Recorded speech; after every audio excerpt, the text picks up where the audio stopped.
Salve, salve! Muito bom dia! Band News Mulher começando neste sábado, 23 de outubro. Eu sou Pamela Lutiola, muito obrigada pela sintonia, você que está aqui ligadinho na Band News FM Salvador. Estamos juntos mais uma vez para bater aquele papo gostoso e inteligente sobre alguns assuntos que eu tenho certeza que você vai gostar, então fique aí sintonizado porque estamos apenas começando.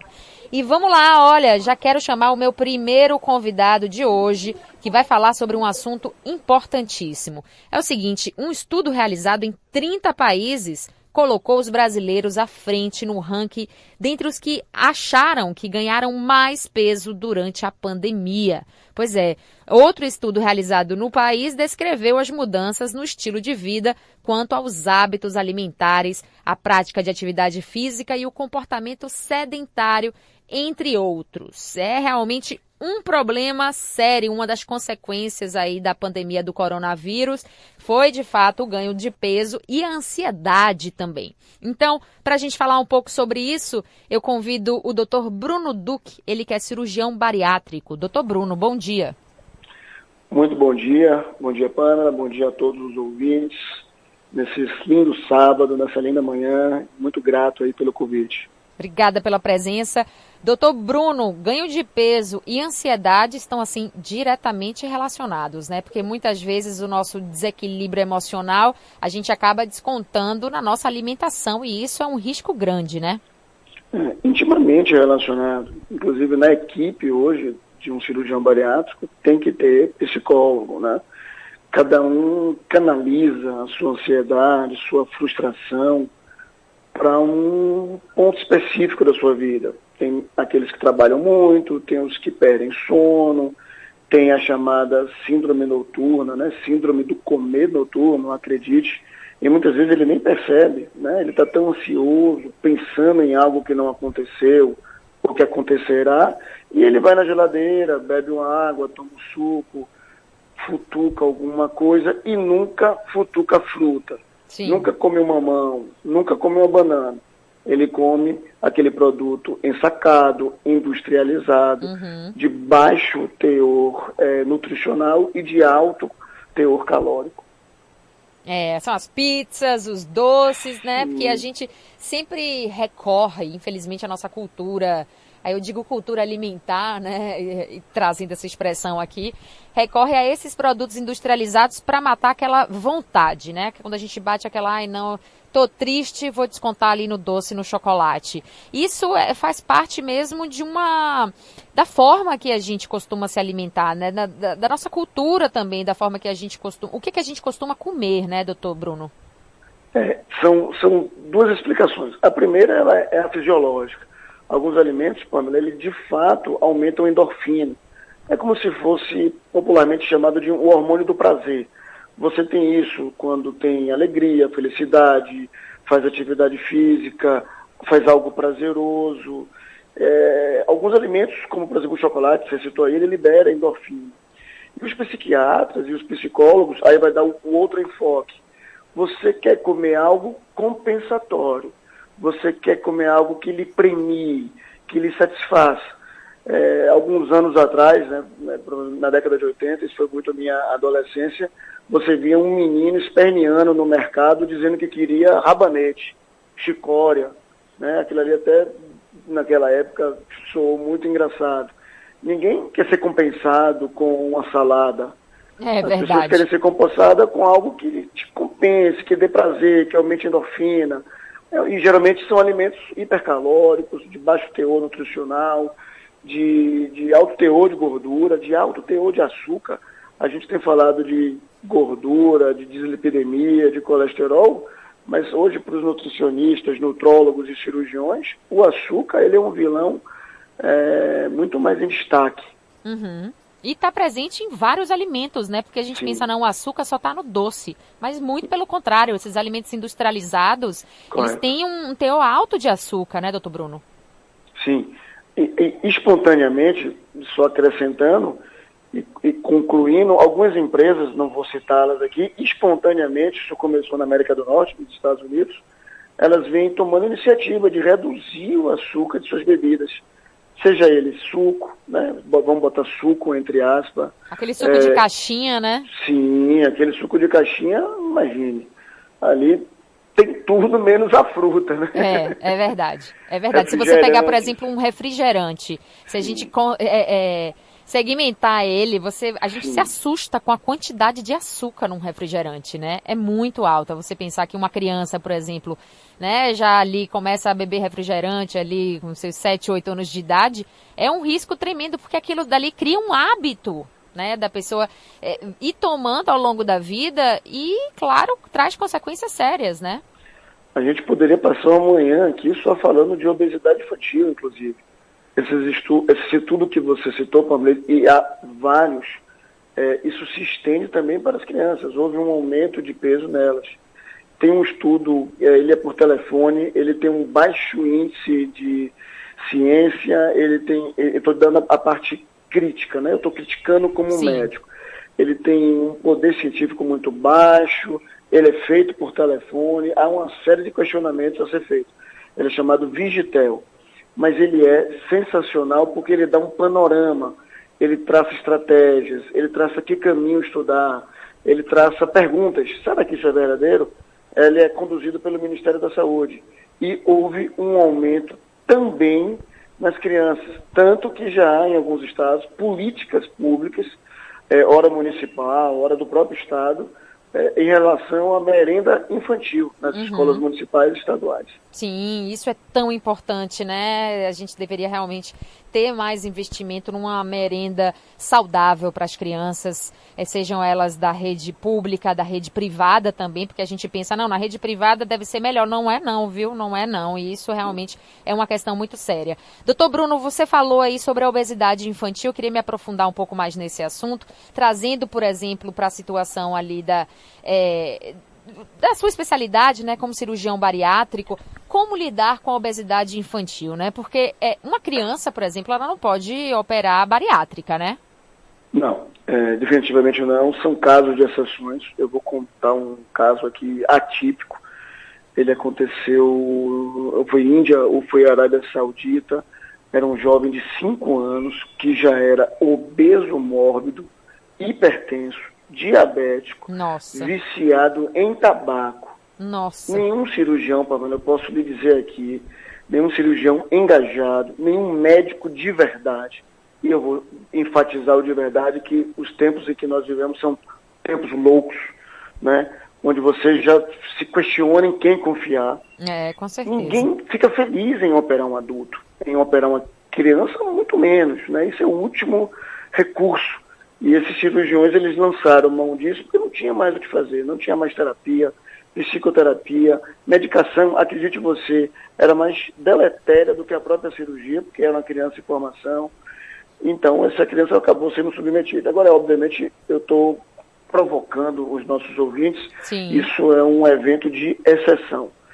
A obesidade infantil, quando os pais, sobretudo, trazem para mim, eu redireciono para a equipe multidisciplinar, psicólogo, acredite, psicólogo infantil, endócrino infantil, nutricionista que se sente à vontade com criança, mas ela é o reflexo familiar. Aquela criança que engordou, ele é o reflexo da família.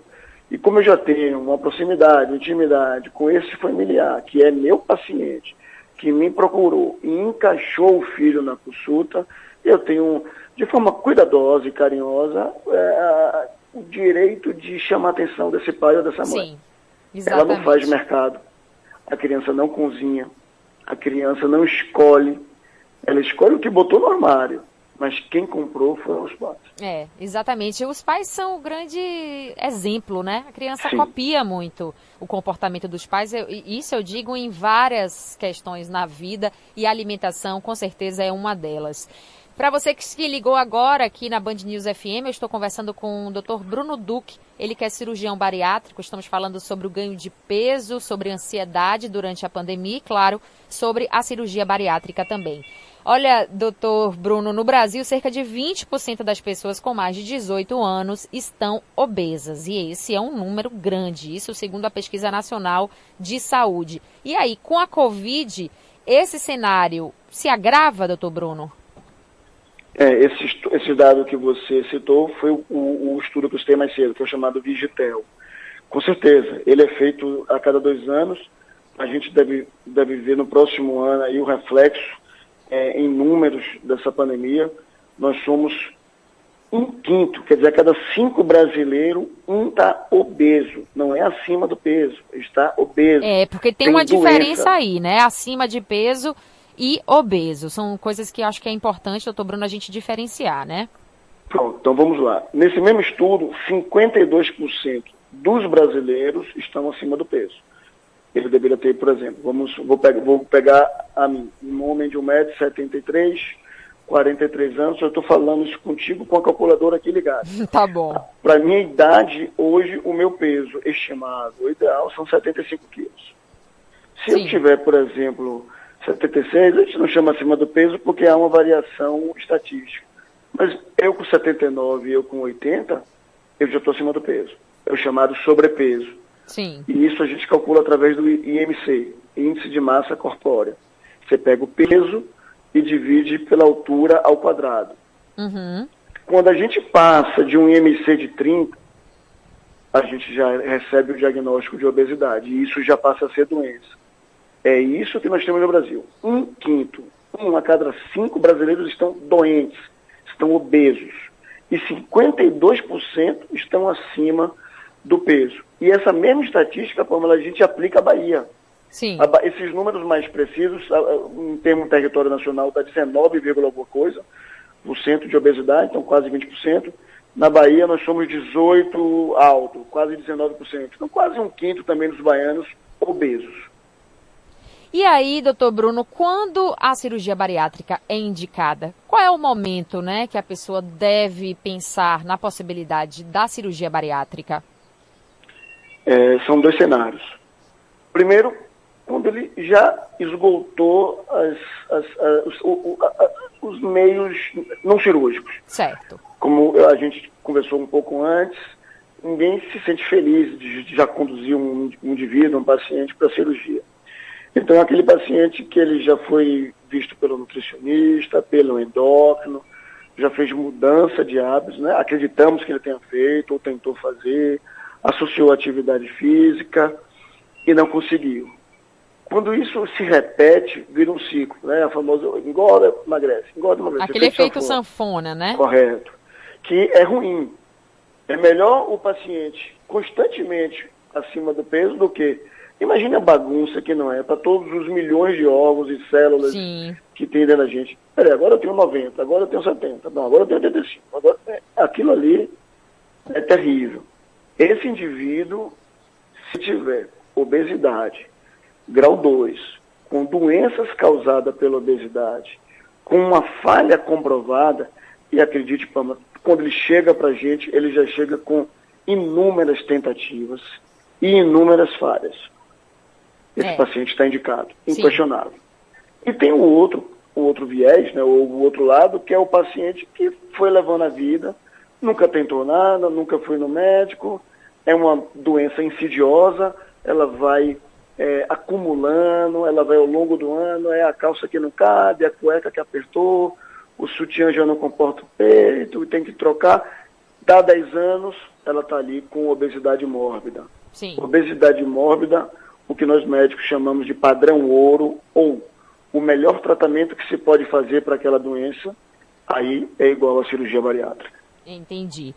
Muito bem, olha, estou conversando aqui com o doutor Bruno Duque, cirurgião bariátrico. Estamos falando sobre ganho de peso, ansiedade e cirurgia bariátrica. Doutor Bruno, você consegue me dar uma média, por exemplo, da quantidade de quantos quilos, né, um cidadão perde, por exemplo, numa cirurgia bariátrica?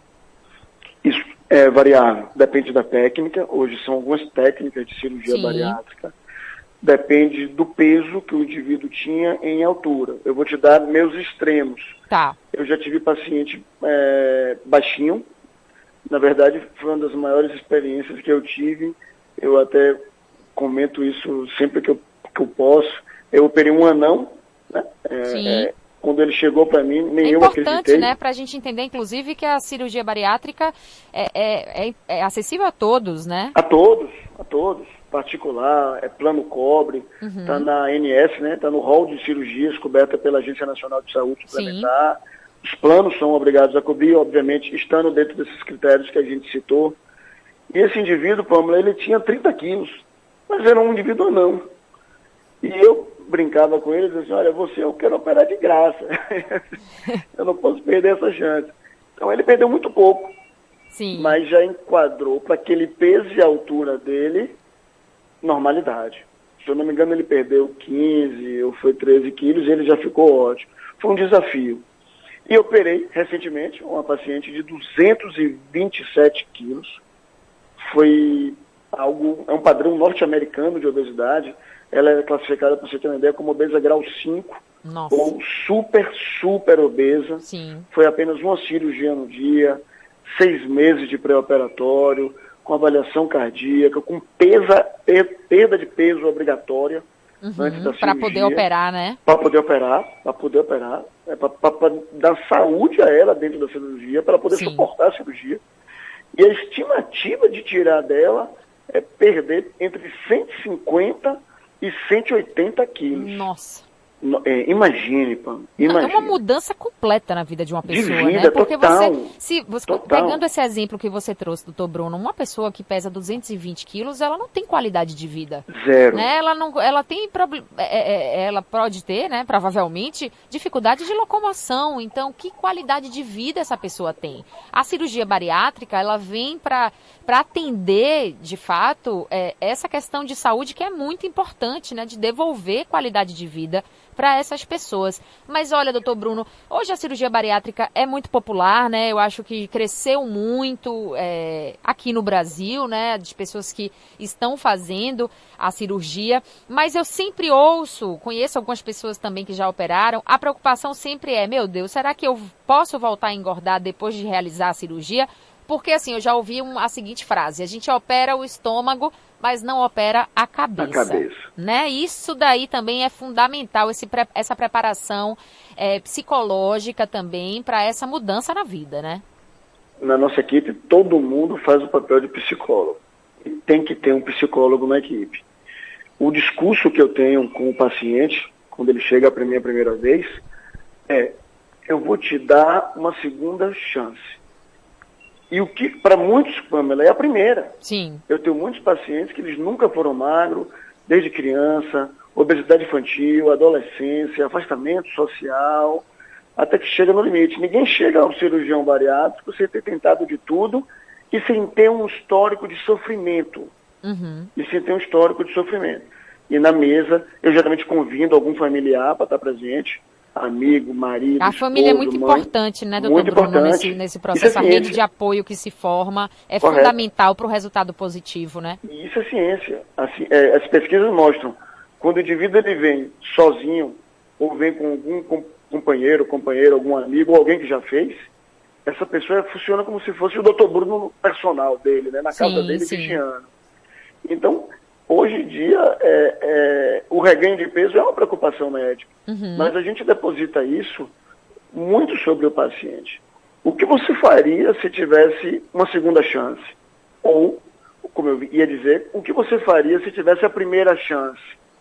Então, a gente tenta trabalhar o máximo, fala de reganho, fala dos riscos, pede para que não suma nas consultas de retorno. Eu dou o exemplo de mim mesmo, que vivo brigando contra a balança. Mas o senhor é magro. Sou magro porque vivo brigando contra a balança. Sim. Eu faço conta o tempo inteiro, eu faço compensações. Né? Vai ter um aniversário, eu não almoço. Se tem uma comidinha gostosa, eu como às 5 da tarde e não como mais nada, para botar um jejum mais prolongado. Então, tudo é equilíbrio, né, doutor Bruno? Tudo a gente saber equilibrar também, de acordo com os nossos desejos, com o que a gente quer da nossa vida, né? Porque também, olha, eu quero sim, e tem um limite também do gordo, da pessoa ser gorda, e tudo bem ser gorda, e tem uma outra coisa que é ser obesa. Aí já interfere diretamente na qualidade de vida e na saúde dessa pessoa. Doutor Bruno, para quem não está nos ouvindo, está na dúvida, está pesquisando sobre cirurgia bariátrica, O que você acha que deve ser, assim, definitivo para essa pessoa decidir, né, pela cirurgia bariátrica? Quais são os critérios? Que indicação o senhor pode dar? Tá. É aquele indivíduo com obesidade grau 2, que tem uma doença que foi causada pela obesidade, uma dor no joelho que não passa, uma artrose, pressão, diabetes, colesterol, gordura no fígado, com várias tentativas conservadoras de perder peso sem sucesso. Ou é o obeso mórbido, com ou sem doença, porque ele já é mórbido, ele já tem indicação. A minha sugestão técnica e ética é procurar um cirurgião para uma consultoria. Esse é um termo que tem surgido na Inglaterra, se expandiu para os Estados Unidos. Não quer dizer que ele vai operar naquela primeira consulta. Sim. Ele marca uma consulta e ele vai ouvir o cirurgião bariátrico. Ele faz a escolha dele, baseado em empatia, em currículo, tem que ser especialista, né, na área de cirurgia bariátrica, vai ouvir o médico e ele vai fazer as considerações com os familiares, voltar com o próprio médico e, com certeza, eu acho que esse time vai chegar na melhor conclusão. A mensagem que eu queria deixar Sim. é que cirurgia bariátrica, ela não é a última opção. Muitas vezes sim, mas muitas vezes ela é a primeira. O que eu quero dizer também é que há muito preconceito e um estigma sobre cirurgia bariátrica. Uhum. A cirurgia bariátrica é mais um no arsenal de tratamento contra a obesidade. Você tem dieta, você tem medicações, você tem hábitos de vida, você tem psicoterapia. Mas o que eu faço, Pamela, com um indivíduo que precisa perder 180 quilos? O que eu faço com um indivíduo que precisa perder 35, 40 e já não consegue mais de jeito nenhum? Então ela é mais uma arma contra a obesidade. E isso tem que ser difundido. O plano cobre e os valores também têm caído, porque agora tem se feito cada vez mais, então é natural que os valores no particular caiam. Muito bem, é isso aí, viu, doutor Bruno? Muito obrigada pelas informações. Acho que o senhor falou uma coisa que é muito importante. Procure um profissional, procure um especialista, peça recomendação. Não vá só pela internet. Eu vi aqui esse perfil desse médico que tem milhares de seguidores. Não caia nessa cilada, minha gente. Procure, tenha recomendação para procurar um médico sério. Você vai entregar ali sua vida, seu corpo na mão daquele profissional. Pesquise antes de fazer.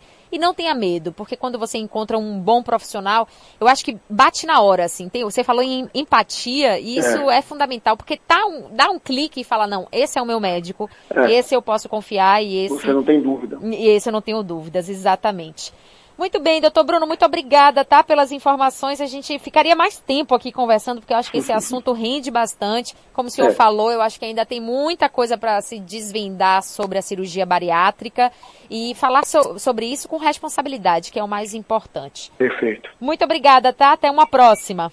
Bom dia, eu que agradeço. Um abraço. Um abraço. Muito bem, tá aí, ó, cirurgia bariátrica.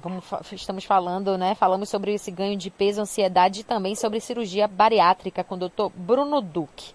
Agora vamos para um rápido intervalo. A Band News Mulher volta já já no próximo bloco. Um novo assunto para a gente conversar. Não sai daí não, que é um instante só.